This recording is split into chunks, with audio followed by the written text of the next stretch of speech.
Hi viewers, আজকে আমি তোমাদের দেখাবো কিভাবে মজিলা ফায়ারফক্সের পেজ সেটিং করতে হয়।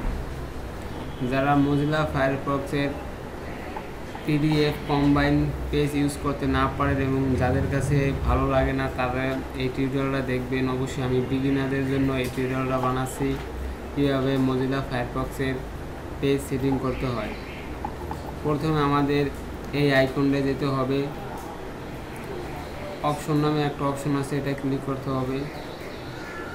তারপর হোম পেজ নামে একটা বক্স আছে, এই বক্সে ক্লিক করে আমরা সব সিলেক্ট করে নেব, দেন সব ডিলিট করে দেব এবং এখানে লিখব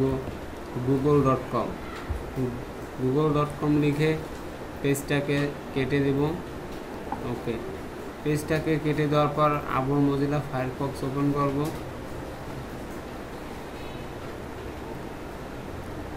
ওপেন করার পর দেখেন এই পেজটা চলে আসছে। আমরা যারা এই পেজটা ইউজ করতে ভালো লাগে তারা এই পেজটা ইউজ করবেন, এবং যারা এই পেজটাকে আবার অন্য একটা পেজে পরিবর্তন করতেছেন তারা আবার করতে পারেন। আবার মেনুতে যাবেন, অপশনে যাবেন, এবং এখানে আমরা যদি কিছুই না দেই, ডিলিট করে দেই, তখন দেখেন এই পেজটাকে আমরা ডিলিট করে দিলাম আবার। সো আবার ওপেন করি। এবার দেখেন অন্য একটা পেজ চলে আসছে। আমরা এইভাবে পেজ সেটিং করতে পারবো। আমরা যদি আবার ওই পেজটাকে আনতে চাই তখন আমরা এখানে যে সিলেক্ট করে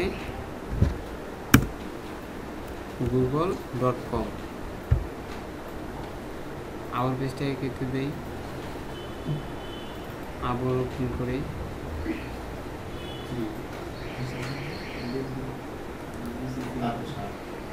ওকে, সো আমাদের কিভাবে পেজটা তৈরি হয়ে গেল। আপনারা সবাই এই টিউটোরিয়ালটা দেখবেন এবং লাইক, কমেন্ট, শেয়ার করবেন। সো আপনাদের জন্য আমি আরও নতুন টিউটোরিয়াল নিয়ে আসবো।